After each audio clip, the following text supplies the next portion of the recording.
stuff, which actually this trip right now we've been listening to Van Morrison because he played a Van Morrison song that I wanted to listen to. But the couple that sat behind us was really sweet, kind of gave us kind of the lowdown on him. They knew him, and they lived on the island. This thick accents. Yep. Thick Portland accents. Yeah, the Northeast accent doesn't get old to me. I love it. So that was, we had lunch and dinner there, didn't we? Or just lunch? Yeah, well, we ate our lunches there. Yeah. I just can't remember what we did for dinner. We ate our dinner there. Okay. Yeah, so I've been packing just wraps or salads for lunches and dinners, and it's worked out really good. We just cook up a bunch of chicken and I portion it in little baggies, and that helps make it really easy to just grab what you need for the day, and then we just make it on wherever we're at in my nice little cooler bag that Robbie got me for my birthday that I really like. And then we ferried back and biked back. We sat at East Promenade, and that's when I think we That's wrote. when We ate salads. Is that when we wrote our postcards? No, that was the last day. I think. Last day. Okay, so that was site 3 and wait. Well, we're crossing something here. Block Island and New London River or something. Pretty big bridge, but yeah. So at Peaks Island, if you go to Maine, if you go to Portland specifically, I highly recommend the Casco Bay Ferry and just pick an island. Rent a bike or bring a bike. Yeah, rent a bike, bring a bike. Actually, if you know how to ride a bike, just bring it. Like, it makes transportation around You don't the know city how to learn. amazing. Learn right now. Yeah. But if you're gonna get a Casco Bay Ferry, I guess Peaks Island is the most popular. But there's also Long Island, Chebeague Island, Diamond Island, Little Diamond Island. Like, there's a bunch of them, and apparently they're all pretty great. Peaks Island was perfect for what we were trying to do, but like she said, there's a bunch of commerce right at the beginning. Just shield your eyes, get onto the island as quickly get off past that and onto the island as quickly as possible, because you want to spend as much time taking in the views around the island. Like, it was probably an 18-minute bike ride to go around the entire thing. I think we ended up biking like 6.4 miles total. We stopped and looked at. We walked out to this really it looked like a little island that when the tide was out, you could walk to it on the ground, but you could tell that water comes up on it eventually.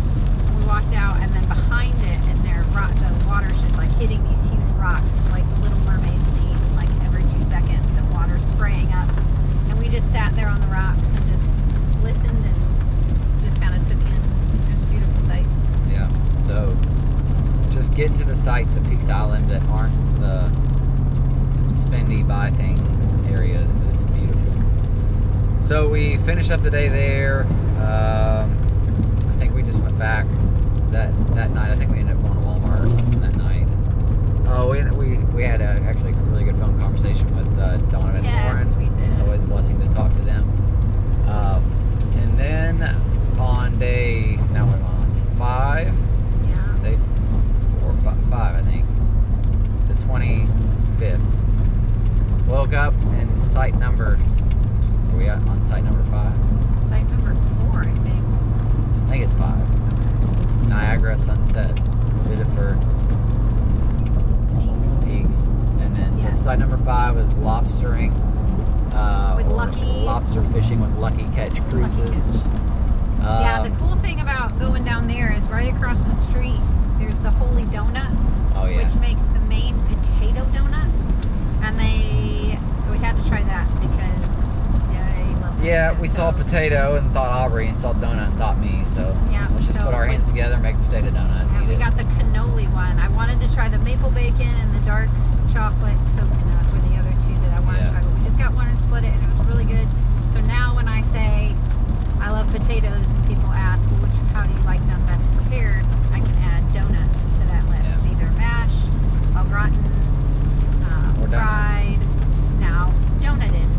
Potatoes that are donuts in donut form. It was really good. Lobstering it was a cool experience. Yes. We got to see some seals on a little island out off Maine. They were so cute. Got to kind of the whole experience of lobstering, from setting the cages up to pulling them in to measuring their backs to figure out which ones we could get it's against the law to keep ones that are certain sizes or lower. They've also accidentally caught some crabs. So they told us about some crabs that they caught. So they just threw those back because there's not really a market for them. Yeah, and we had a good crew, a couple 7th grade teachers who were doing that for the summer. Yeah, running a lobster boat for the summer with a gentleman that was I guess the captain of the little boat. We saw the CEO of American Eagle. Is that right? I think so. Yes, the American Eagle, his yacht, which was like $80 million or something. Crazy. It was really big. It was big and boisterous. But so that was a really good day. We ended up buying the lobster off the boat, had it steamed at the Portland Lobster Company. And not impressed with steamed lobster. Yeah, steamed lobster wasn't our favorite. And then you open it up and there's like all this green stuff in there, like digestive system. It looks like avocado. But it's not apparently avocado. a delicacy. I tasted it and it tasted pretty gross. So I wasn't a big fan of that. Lobster was okay. I mean, it's just not. I mean, it's not worth the hassle of cracking it open. It's not worth the cost of the meat. That you get. Yeah, I don't know. It was fine. It was a great experience. But the potatoes were good. We had baked potatoes and what else? Coleslaw and corn. Coleslaw. I had a thing of corn. So that pretty much was the end of the day that day. Then we went to. We wrote our postcards that night. We wrote our postcards to send back to the kids and Denise and Marlene. Yeah, and then we went back to the campsite.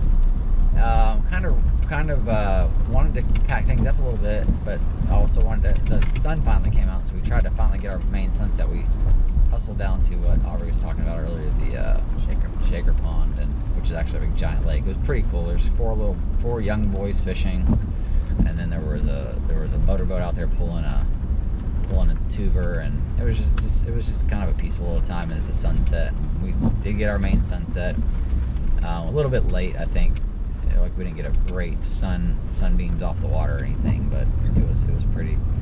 We woke up that day on Friday, so it's day 6, I guess, and Aubrey didn't know where we were going yet. I don't think she realized how close we were to some places, and so she was introduced to stop number 6, 7, 8, and 9, which was a Liberty Trolley ride in Lexington, Massachusetts, which took us from Lexington to Concord with a guy telling us all about April 19, 1775, and how kind of the events unfolded for the start of the American Revolutionary War. And then we just quickly saw the Hancock Clark House, the Lexington Green, Battle Green, and then Buckman's Tavern. Buckman's Tavern. And right, they're all right near each other, so we just kind of selfied it real quick, and the traffic was really bad getting down to our campsite, which Aubrey didn't know where we were going yet, and so we had to hurry so that we could get back for the evening event, which you found out was site number 10. Red Sox game. Red Sox, Yankees at Red Sox Friday night game, which turned out to be a great game. Yankees took a big lead, and then we came back and won.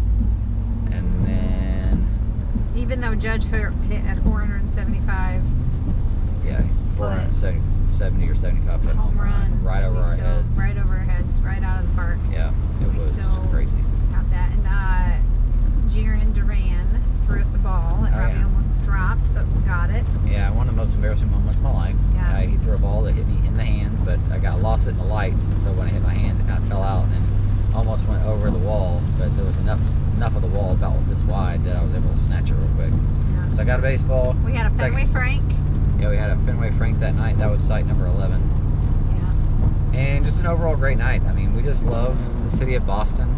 It was so fun to bike in. Yeah. Again, we've been talking even about biking, like to consider doing anything that we've done or anything that we will do going forward, even on future vacations. It's gonna be really hard to do without biking.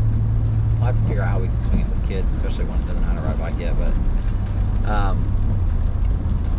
yeah, it just really gets us around quick. But it's hard to put my finger on like what it is about Boston that we love so much. There's a rich history, and I think you kind of feel it in everything there. The people are super nice. just so much to just enjoy there. Boston, we'll talk about it here in a minute, but Friday night was over. We got back really late, like midnight. Crashed, woke up. Didn't have to wake up terribly early, but we did have to get up early because we had to do laundry Saturday. So we went to Laundorama, which is like the cleanest laundromat that I've ever been to in my life. It was really nice. Really nice. And then we did a tour